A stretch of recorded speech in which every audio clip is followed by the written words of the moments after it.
नमस्कार दोस्तों, UPSC mania में आपका स्वागत है। आज हम डिस्कस करेंगे 4 जून 2020 का द हिंदू समाचार पत्र। उससे पहले हम चलते हैं कल के प्रश्नों की तरफ। सबसे पहला प्रश्न हमारा, बराक घाटी कहाँ पर स्थित है। हमने बात की थी दक्षिण असम में स्थित है, ये तो असम इसका उत्तर यानी बी विकल्प सही हो जाता है। चांगपा समुदाय किस राज्य से संबंधित है। चांगपा लद्दाख से संबंधित है, क्योंकि भारत चीन सीमा गतिरोध चल रहा है, जिसकी वजह से चांगपा समुदाय ये ट्रांसह्यूमेंस कम्युनिटी के आते हैं। यानी कि इसका क्या होता है, ट्रांसह्यूमेंस क्या होते हैं, ये अपना ठंडियों के समय में तो ये निचले पहाड़ों पे रहते हैं, लेकिन जैसे गर्मी का मौसम आता है ये ऊंचे पहाड़ों पर चले जाते हैं, वहाँ पे चारा मिलता है इनके जानवरों के लिए। तो ये चांगपा समुदाय ट्रांसह्यूमेंस कम्युनिटी से संबंधित रखते हैं, ये लद्दाख में पाए जाते हैं। सिंगरेनी कोयला खदान किस राज्य में स्थित है। ये तेलंगाना में स्थित है। ग्लोबल इकोनॉमिक प्रॉस्पेक्ट्स रिपोर्ट कौन जारी करता है। विश्व बैंक की रिपोर्ट है, और विश्व बैंक के जो वर्तमान प्रेसिडेंट कौन है, वो है आपके डेविड मैलपास। तो ये हमने बात की कल के न्यूज़पेपर संबंधित प्रश्नों की। अब हम चलेंगे आज के न्यूज़पेपर पर। तो सबसे पहली खबर है, मुंबई स्केप्स निसर्ग फरी, Gujarat heave sigh of relief. तो जो निसर्ग चक्रवात अरब सागर में हमारा उत्पन्न हुआ था, इसका नामकरण जो है बांग्लादेश के द्वारा किया गया है। तो ये कल जो है मुंबई में लैंड किया और 2 लोगों की मृत्यु हुई इससे। 120 किलोमीटर प्रति घंटे की गति से लगभग जो है हवाएं चल रही थी। काफ़ी पेड़ की क्षति हुई जो है। फिलहाल 2 ही लोग की मृत्यु हुई, जान माल की तो बहुत ज़्यादा नुकसान नहीं हुआ है। तो ये थी हमारी निसर्ग से संबंधित जानकारी। अगली न्यूज है, government to boost infrastructure in areas along China border. तो गवर्नमेंट ने निर्णय लिया है कि जो इंडिया चाइना बॉर्डर के आसपास हैं, वो जो विलेजेस हैं उनमें इंफ्रास्ट्रक्चर बूस्ट करेगी, उनकी मात्रा बढ़ाएगी। तो एक प्रोग्राम चलता है बॉर्डर एरिया डेवलपमेंट प्रोग्राम, इसको हिंदी में कहते हैं सीमा क्षेत्र विकास कार्यक्रम। इसके तहत 784 करोड़ रुपए एलोकेट किए गए हैं, जिसके तहत क्या क्या कार्य होगा। जो बॉर्डर संबंधित क्षेत्र होंगे वहाँ के गाँव में रोड बन सकेंगे, ब्रिजेज बन सकेंगे, पुलिया बन सकेगी, छोटे स्टेडियम बन सकेंगे, community health care, primary schools, hostels, supply medical equipments, ये सब चीज़ें। और मतलब इन सब चीज़ों का विकास होगा वहाँ के जो आसपास के गांव हैं। तो जैसे क्या होता है, वहाँ पे सीमा पर हमेशा गतिरोध चलता रहता है, वो लगभग वहाँ के आसपास से इग्नोर हो जाते हैं गांव। तो अब क्या किया गया है, उसी के तहत जो है प्रोग्राम चलाया गया था, बॉर्डर एरिया डेवलपमेंट प्रोग्राम। ये लगभग 1993-94 के समय शुरू किया गया था, और ये programme ministry of home affairs यानी गृह मंत्रालय के अधीन कार्य करता है। इसके तहत 100% स्टेट को फंडिंग दी जाती है। वर्तमान में 17 राज्यों में ये प्रोग्राम चल रहा है। तो ये हमने जाना बॉर्डर एरिया डेवलपमेंट प्रोग्राम के बारे में, सीमा क्षेत्र विकास कार्यक्रम। जो भी चाइना बॉर्डर के आसपास जो भी गांव होंगे वहाँ पर इसमें फंडिंग बढ़ाई जाएगी और उसमें बूस्ट किया जाएगा इंफ्रास्ट्रक्चर में, हमने बात की। No need for third party intervention says China. तो जैसे कि हमने बात किया था कि कल मोदी जी ने डोनाल्ड ट्रंप से बात की थी, हालांकि भारत चीन मुद्दे पर बात नहीं हुई, लेकिन चीन पर एक नैतिक दबाव हुआ कि क्या पता जो है यूएसए भी जो है इसमें इंटरफेयर करे। तो उसी ने चीन ने कहा है कि हम थर्ड पार्टी इंटरवेंशन की ज़रूरत नहीं है हमको, यानी कोई तीसरा व्यक्ति हमारे दोनों लोग के मसले में हस्तक्षेप ना करे। US to bar Chinese flights from June 16। तो यूनाइटेड स्टेट्स ने निर्णय लिया है कि जून 16 से हम चाइनीज़ फ्लाइट्स को नहीं आने देंगे। तो कारण क्या है कि चाइना ने जो है कोविड-19 संक्रमण की संभावना से जो है यूएसए फ्लाइट्स को बाहर किया है। तो उसी के प्रत्युत्तर में यूएसए ने भी कहा हम भी इनको मना करेंगे, नहीं आने देंगे। Ankit was killed while pacifying the crowds. तो अंकित शर्मा जो एक आईवी ऑफिसर थे, दिल्ली दंगों में इनकी मृत्यु हुई थी, तो वही बताया जा रहा है इसमें। दिल्ली पुलिस ने बताया है कि ये जब भीड़ को शांत कर रहे थे उस दौरान इनको मारा गया था। India registers massive spike of 9,577 cases, toll rises to 6,077। तो कल लगभग 9,577 केसेस नए आए और अभी 6,077 के मतलब मृत्यु हो चुकी है अभी तक।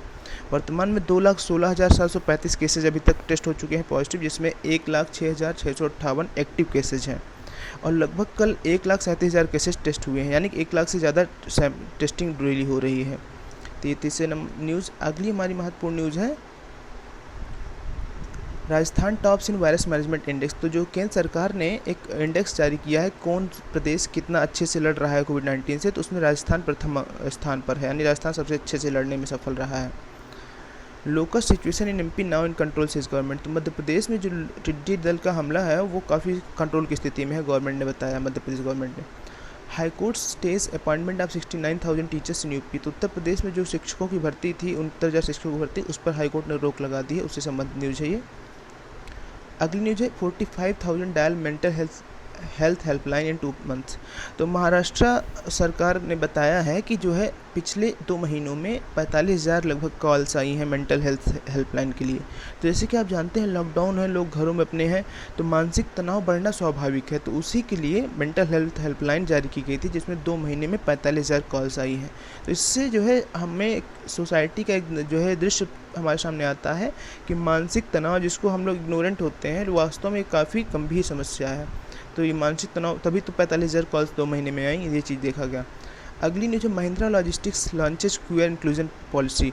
तो महिंद्रा लॉजिस्टिक्स लिमिटेड MLL यानी महिंद्रा की एक कंपनी है जिसने 5 ईयर प्लान लॉन्च किया है, कैसे LGBTQ कम्युनिटी को कैसे अपनी उसमें मतलब नई भर्तियां करेंगे। तो उसमें जैसे LGBTQ कंपनी हम जान रहे होंगे, लेस्बियन, गे, बाइसेक्सुअल, क्यूयर, तो ये सब चीज़ जो कम्युनिटीज़ हैं आपको, जिनको थर्ड जेंडर के रूप में रिकग्निशन दी गई है हाई कोर्ट द्वारा, तो इनको क्या है, इनको जो समाज हमारा बहिष्कृत किया रहता था। लेकिन अभी जब सुप्रीम कोर्ट का निर्णय आया उसके बाद जो है महिंद्रा लॉजिस्टिक्स ने जो है निर्णय लिया है कि हम इनको भी एम्प्लॉयमेंट में रखेंगे, इनको भी अन्य नागरिकों जैसे अन्य कर्मचारियों जैसे अधिकार देंगे, जैसे एडॉप्शन लीव, यानी कि अगर जैसे मान लीजिए कोई 2 होमोसेक्सुअल पार्टनर्स हैं, तो वो अगर शादी करते हैं तो जाहिर सी बात है होमोसेक्सुअल हैं तो वो बर्थ तो दे नहीं सकते बच्चे को। जब वो बच्चे को अडॉप्ट करेंगे तो उनको अडॉप्शन लीव मिलेगी 12 महीने की, जैसे जो है बेबी बर्थ पे लीव मिलती है पेरेंट्स को, वैसे ही 12 वीक की लीव इनको मिलेगी अगर वो चाइल्ड को अडॉप्ट करते हैं।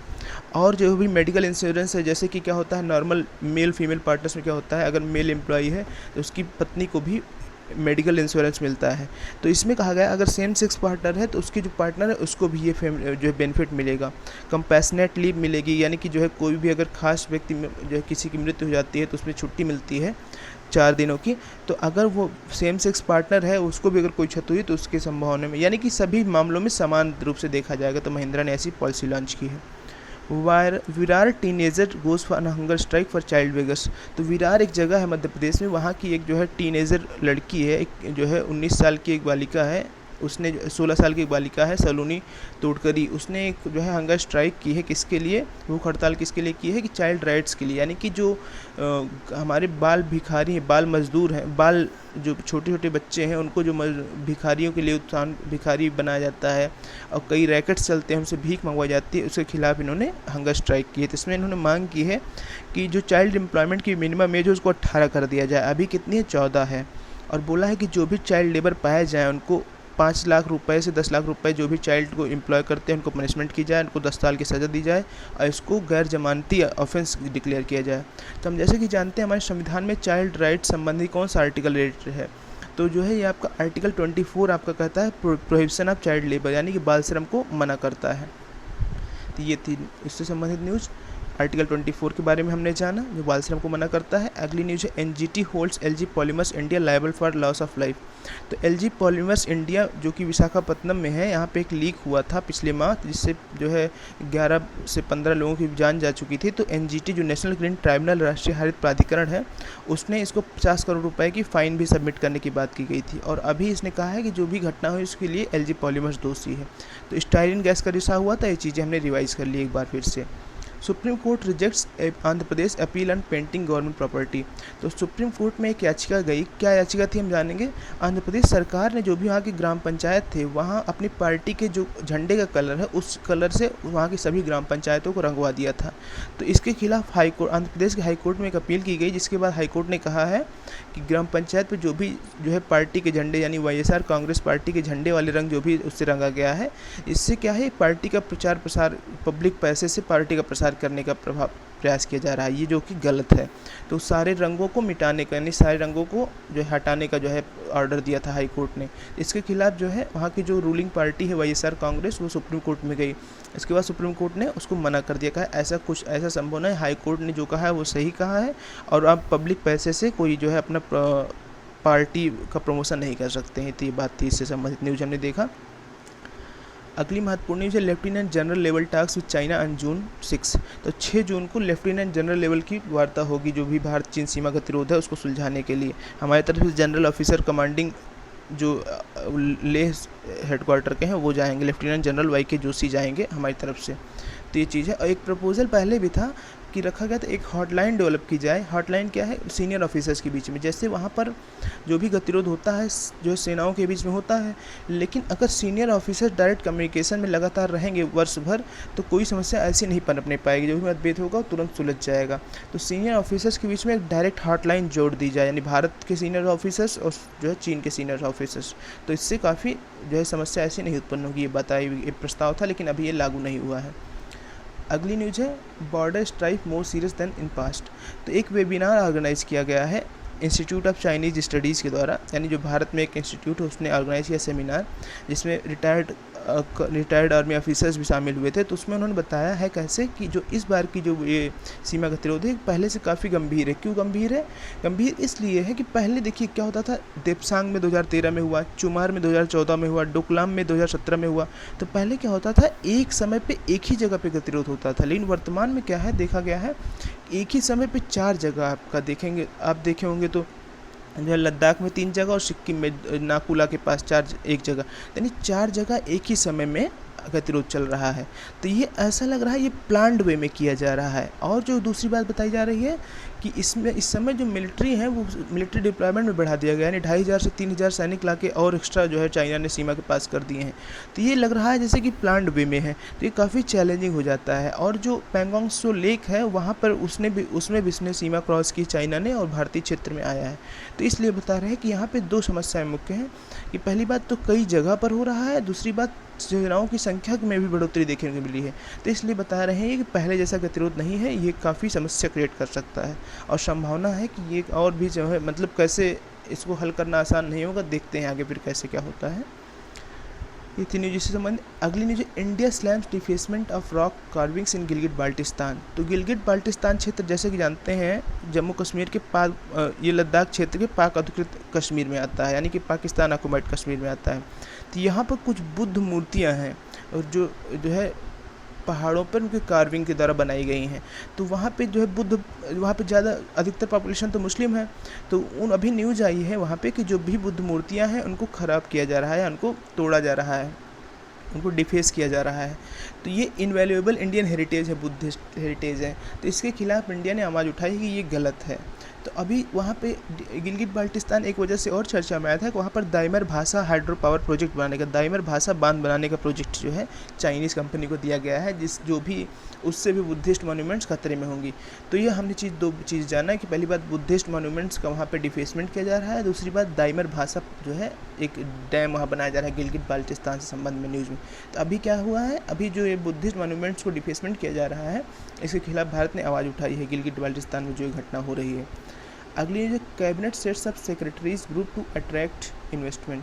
तो कैबिनेट ने एक निर्णय लिया है जिसने कहा है कि वो हर मिनिस्ट्री में एम्पावर्ड ग्रुप ऑफ सेक्रेटरीज बनाएंगे, यानी सेक्रेटरियों का, सचिवों का एक ऐसा समूह बनाएंगे जो निर्णय लेने की उनको ताकत दी जाएगी। और प्रोजेक्ट डेवलपमेंट सेल्स बनाएंगे, यानी कि एक समूह बना देंगे कि कोई भी प्रोजेक्ट आता है जल्दी से उसको क्लियर करें, अच्छा करें। इससे क्या होगा, इन्वेस्टमेंट बूस्ट होगी। तो चूँकि जाहिर सी बात है जो मिनिस्ट्री जल्दी से कार्य करेंगे तो उनको इन्वेस्टमेंट बूस्ट करने का मौका मिलेगा। India Bhutan ink MOU for environment cooperation. तो भारत और जो है भूटान ने पर्यावरण समझौते पर MOU साइन किया है, मेमोरेंडम ऑफ अंडरस्टैंडिंग एग्रीमेंट होता है। इसके अंतर्गत जो है केमिकल मैनेजमेंट, क्लाइमेट चेंज और अन्य क्षेत्र पर कवर करेगी। 10 साल तक MOU जारी रहेगा। तो भूटान आप जानते होंगे कि जो है पर्यावरण संबंधित मामले पर काफ़ी संवेदनशील रहता है, तो उसी संबंध में जारी किया गया है। Cabinet note for agri marketing reforms. तो जैसे कि जान रहे हैं कि अभी वर्तमान में देखिए जो है 20 लाख करोड़ का पैकेज डिक्लेयर हुआ है और इकोनॉमी भी काफ़ी समस्या में है, इसलिए काफ़ी रिफॉर्म्स लाए जा रहे हैं, स्ट्रक्चरल रिफॉर्म्स। तो उसी क्रम में कुछ स्ट्रक्चरल रिफॉर्म्स एग्रीकल्चर सेक्टर में लाए गए, हम देखेंगे। तो सबसे पहला बदलाव किया गया है ऑर्डिनेंस के थ्रू लाया जाएगा। ऑर्डिनेंस क्या होता है, जब हमारी संसद पूर्ण बैठक में नहीं होती उस दौरान राष्ट्रपति को अधिकार है केंद्र के लिए और गवर्नर को अधिकार है राज्य के लिए। राष्ट्रपति को अधिकार है अनुच्छेद 123 के तहत कि वो अध्यादेश जारी करके कोई कानून बना सकता है। तो पहला अध्यादेश जो कैबिनेट में अप्रूव किया है या राष्ट्रपति द्वारा जारी किया जाएगा कुछ ही दिनों में।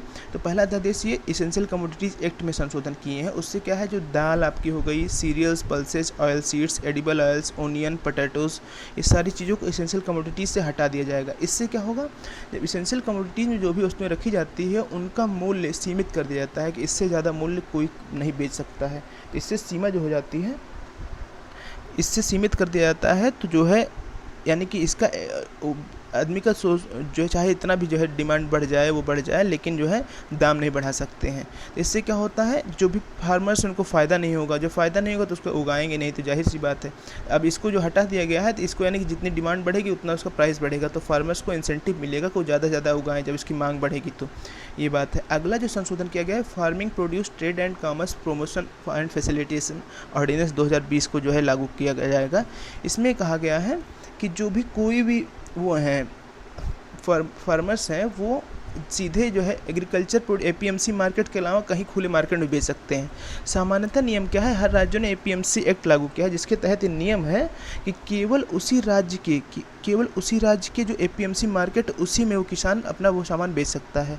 लेकिन इसके बाद अब क्या किया गया है कि आप एपीएमसी मार्केट के बाहर भी किसी को बेच सकते हैं, तो कोई प्रतिरोध नहीं होगा। तो जब ज़्यादा लोगों को आपके कस्टमर बेचने सकते हैं तो आप अच्छे प्राइस पा जाएंगे, जाहिर सी बात है।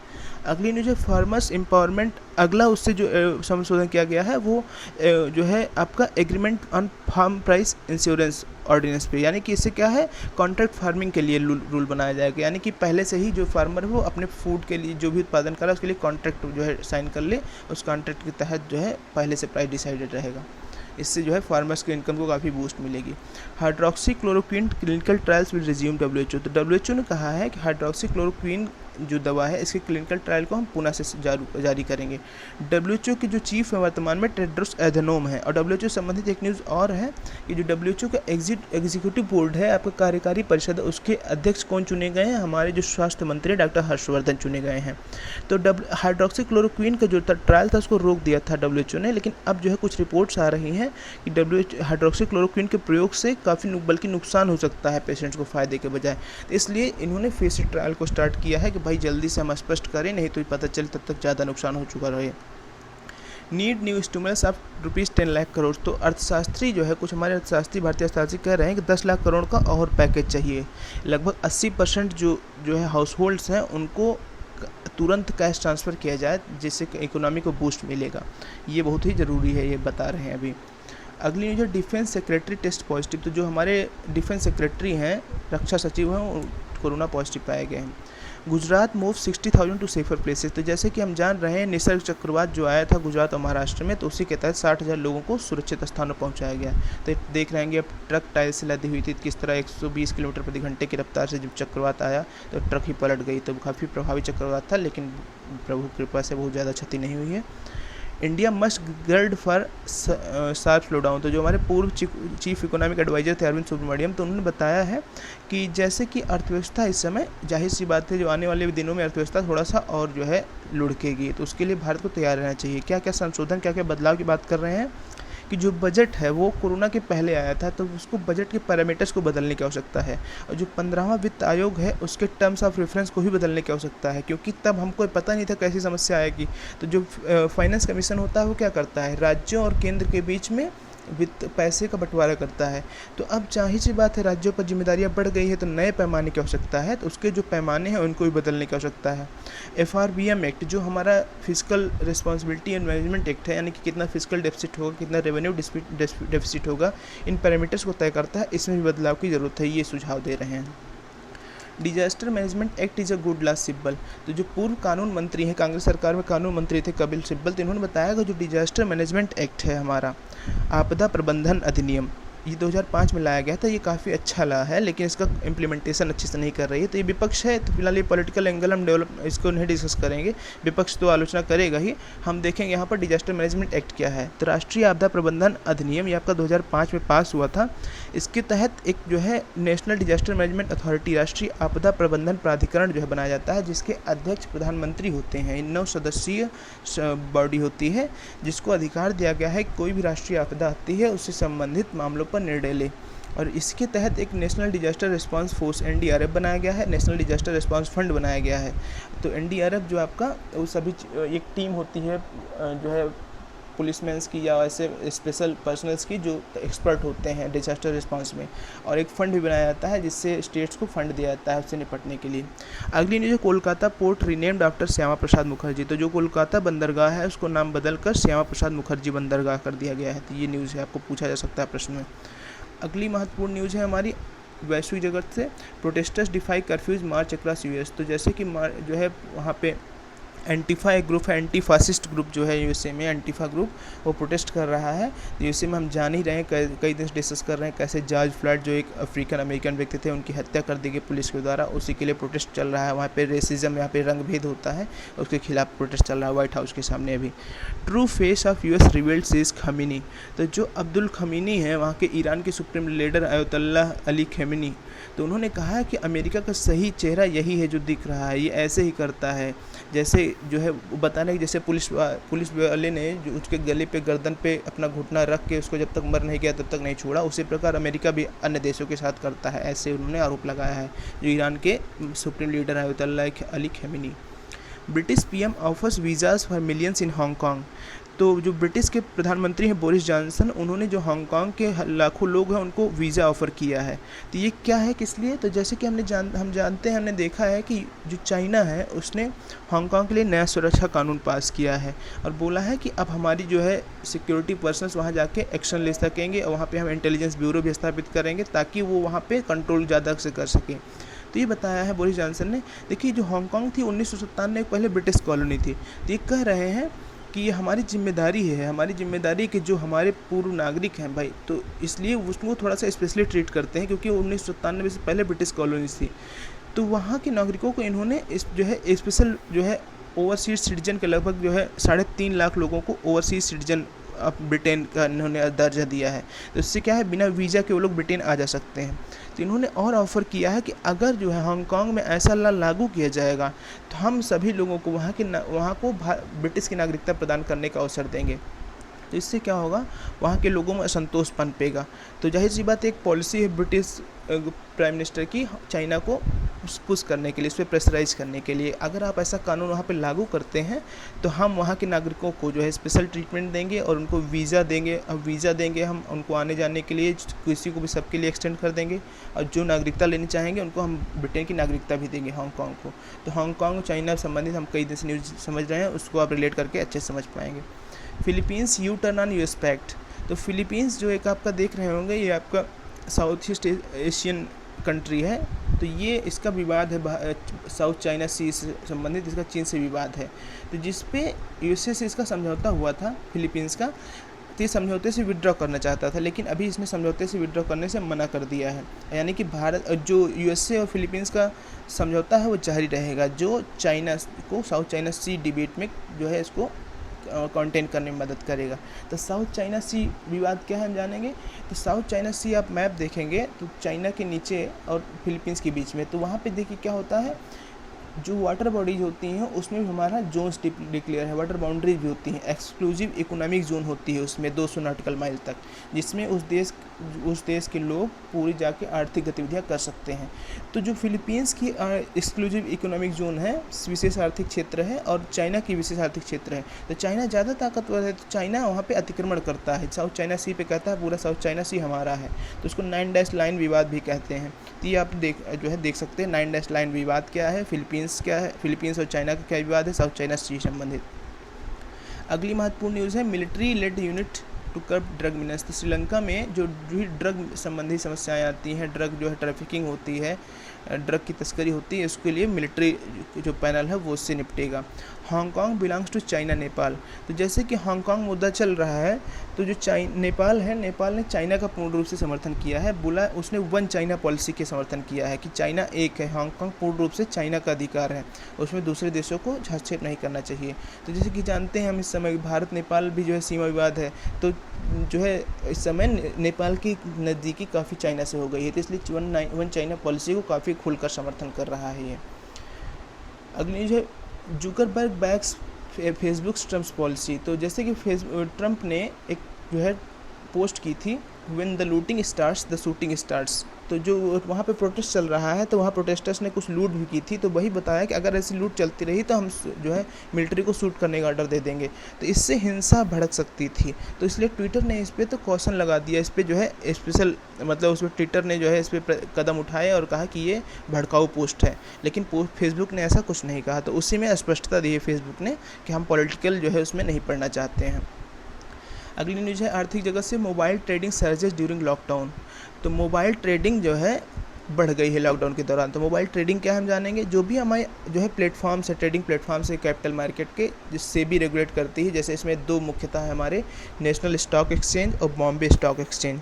तो इसमें देखते हैं आप, तो पहले क्या होता है सामान्य रूप से जो हमारे इनिशियल ईयर्स में क्या होता था कि जो डीलर्स होते थे या फिर जो है रिलेशनशिप मैनेजर्स होते थे, यानी कि हम इन्वेस्टमेंट किसी डीलर के माध्यम से करते थे। लेकिन 2010 में सेबी ने जो है एक नया व्यवस्था जारी की कि आप मोबाइल फ़ोन से भी ट्रेडिंग कर सकते हैं, यानी शेयर मार्केट से शेयर को खरीदना और बेचना आप मोबाइल फ़ोन से भी कर सकते हैं।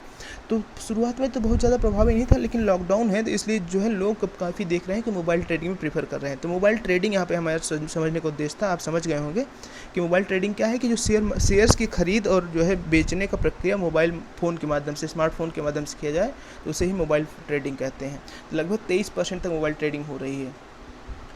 अगली जो can't force waiver of interest on loans RBI, तो आरबीआई पर एक जो है याचिका दायर की गई आरबीआई के पास कि भाई जो आपने ये मोरेटोरियम जारी किया है कि 6 महीने तक आपको जो है कोई इंस्टॉलमेंट नहीं जमा करनी पड़ेगी, जो भी लोन लिए हैं उनको कोई किस्त जमा करने की आवश्यकता नहीं है, और अगर नहीं जमा कर पा रहे हैं तो उनका लोन एनपीए नहीं किया जाएगा या फिर उनसे रिकवरी के लिए नहीं दबाव बनाया जाएगा।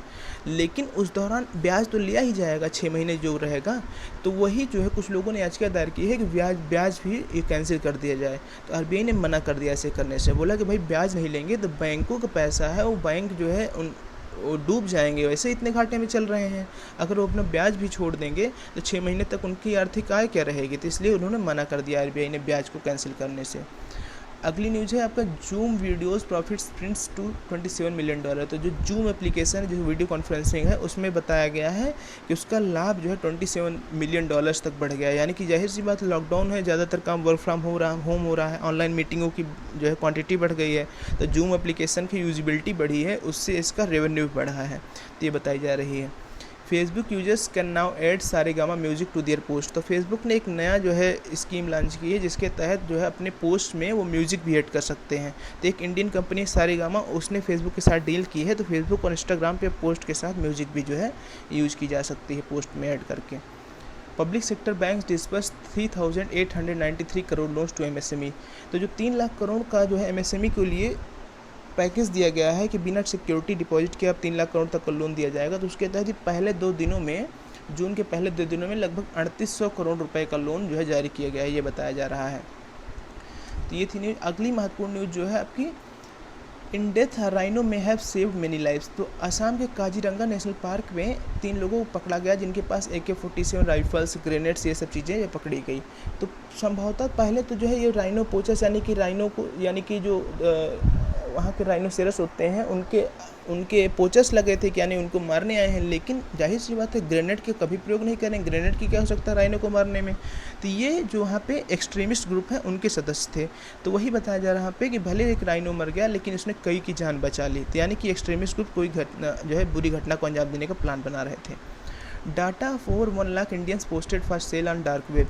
तो डार्क वेब हमने बात की है, क्या होता है जो हमारा ऑफिशियल सर्विलांस से बाहर हो, यानी कि इस पर गवर्नमेंट कंट्रोल ना हो, गवर्नमेंट उसको कोई ना देख सकता, सामान्य व्यक्ति वहाँ तक उसकी पहुँच ना हो, ये इनक्रिप्टेड फॉर्म में होते हैं। इसलिए इसका फ़ायदा उठाते हुए जो हमारे ड्रग ट्रैफिकर्स हैं, स्मगलर्स हैं, या फिर जो इलीगल एक्टिविटी है सारी इसके माध्यम से होती हैं। तो ये डार्क वेब के बारे में हमने जाना है। तो हम कई दिन से देख रहे हैं कि डार्क वेब पर डाटा लीक मामला चल रहा है। तो इस बार देखा गया एक साइबल जो कंपनी है उसने फिर बताया है कि 1 लाख लगभग माइग्रेंट इंडियंस का डाटा इसमें लीक है, जिसमें आप उनके इंडियन पासपोर्ट्स हैं, पैन कार्ड्स है, आधार कार्ड्स है, वोटर आईडी है, ड्राइविंग लाइसेंस, इन संबंधी डाटा सारी डिटेल्स अवेलेबल हैं। तो ये हमने डिस्कस किया आज की न्यूज़पेपर संबंधी खबरों पे। अब हम चलेंगे इससे संबंधित प्रश्न पर। प्रश्न हमारा कुछ इस प्रकार है, सीमा क्षेत्र विकास कार्यक्रम BADP के संबंध में कौन से कथन सत्य हैं? यह रक्षा मंत्रालय के अंतर्गत नहीं आता है या केवल 17 राज्यों में लागू है? तो केवल 1, केवल 2, 1 व 2, इनमें से कोई नहीं। अगला प्रश्न है, LGBTQ कंपनी ने किस कंपनी ने LGBTQ+ समुदाय को रोजगार के लिए नई रूपरेखा प्रस्तुत की है? Tata, Reliance India limited, Mahindra, Wipro. राष्ट्रीय आपदा प्रबंधन प्राधिकरण के अध्यक्ष कौन होते हैं? राष्ट्रपति, प्रधानमंत्री, रक्षा मंत्री, गृह मंत्री। किस बंदरगाह का नाम बदलकर श्यामा प्रसाद मुखर्जी के नाम पर रखा गया है? तो मुंबई, कांडला, कोलकाता, विशाखापत्तनम। तो ये चीज़ हमने जो है जाना आज के संबंधित प्रश्नों पर, और ये थी हमारी आज की न्यूज़पेपर डिस्कशन। बहुत बहुत धन्यवाद, थैंक यू।